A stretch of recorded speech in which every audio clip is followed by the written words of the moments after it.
Bapak Ibu, saudara-saudari, adik-adik umat beriman yang dicintai Tuhan, perayaan Ekaristi minggu ini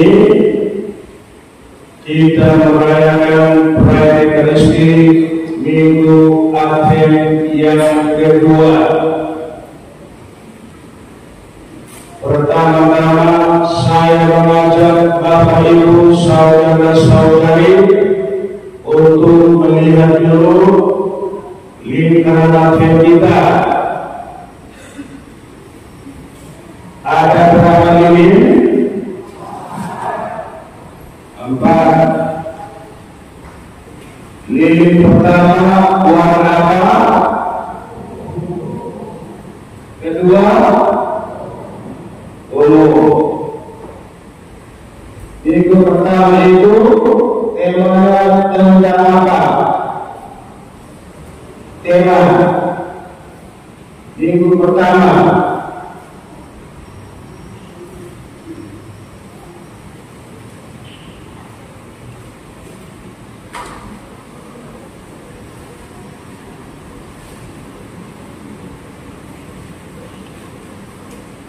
lilin pertama itu dia punya tema, ya. Temanya itu tentang pengharapan. Lalu minggu ini warna ungu tema tentang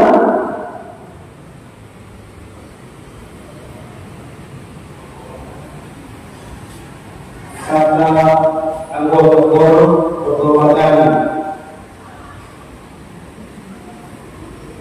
Yang ngomong jangan bisik-bisik, angkat tangan.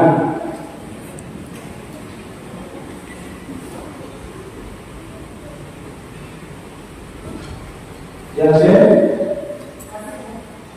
kasih. Perayaan Ekaristi minggu kedua, lilin ungu ini temanya tentang kasih. Hadiah 100, nanti mau diambil, ya, tidak bisa.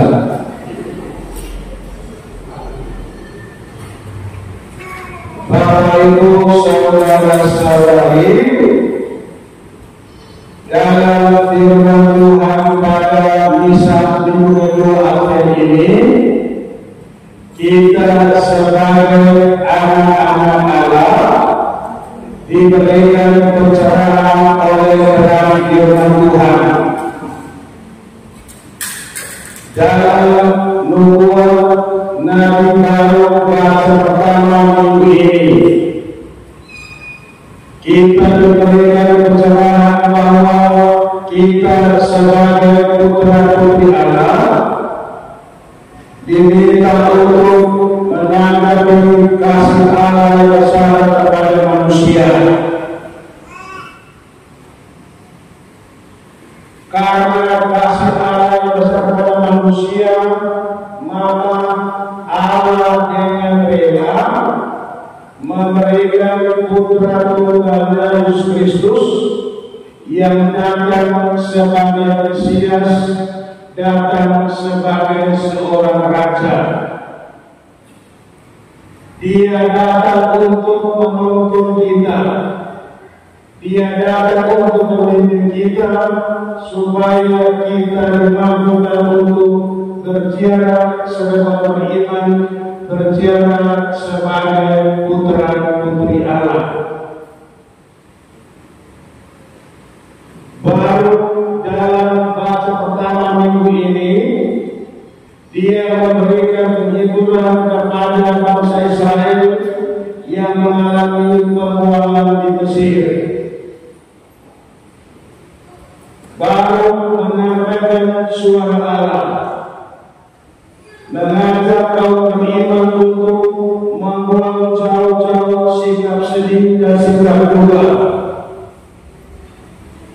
menunjukkan sikap terbuka terhadap kasih Allah yang berinisiatif untuk mengurus anak tunggalnya datang untuk kaum beriman berjalan dalam jalan kebenaran Tuhan. Saudara-saudari terkasih, karena kasih Allah kepada manusia, maka Allah mempunyai rencana yang indah. Dia akan mengutus Yesus Putranya datang menemani manusia dalam kehidupan manusia, sehingga dengan demikian manusia ini dimampukan berjalan dalam jalan kebenaran Tuhan. Di dalam bacaan Firman ini, saudara-saudari, kita telah mendengar pewartaan Santo Paulus kepada umat di Filipi. Paulus melihat usaha yang telah dia bangun, usaha persekutuan umat beriman bersama dengan Kristus. Paulus dalam pengajarannya itu, dia mengatakan, aku bersyukur karena persekutuan yang telah dibangun oleh umat beriman ini. Paulus mengatakan sebagai guru Kristus untuk bersatu dengan Yesus Kristus, menjalankan firman-Nya, menjalankan perintah Allah, sehingga dengan demikian kita mampu untuk berjalan di dalam jalan kebenaran Tuhan. Saudara-saudari terkasih, dalam kehidupan Injil minggu ini kita telah mendengar Injil Lukas menguraikan pengalaman Paulus Yohanes sebagai nabi perantara perjanjian lama dan perjanjian baru. Injil Lukas mengaku Paulus ini sebagai orang pilihan Tuhan. Dia bersiapkan untuk menyiapkan jalan bagi Kristus sebagai Mesias Raja Damai.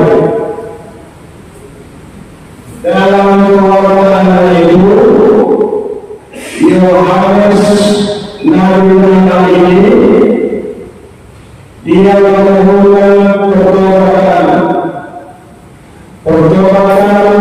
dengan meninggalkan perbuatan yang salah, kemudian membangun hidup yang baru yang menurut Allah adalah putra-putrinya. Yohanes sebagai penahari yang siap menjalankan surga adalah akan surga, memberikan pemahaman, memberikan pengajaran, sehingga dengan demikian para umat berpengaruh dimanapun berada dan kembali ke dalam jalan Tuhan. Bapak Ibu saudara-saudari, adik-adik kaum beriman yang dicintai Tuhan, pada masa akhir ini gereja senantiasa memberikan doanya untuk terus bertobat dan memperbaiki diri.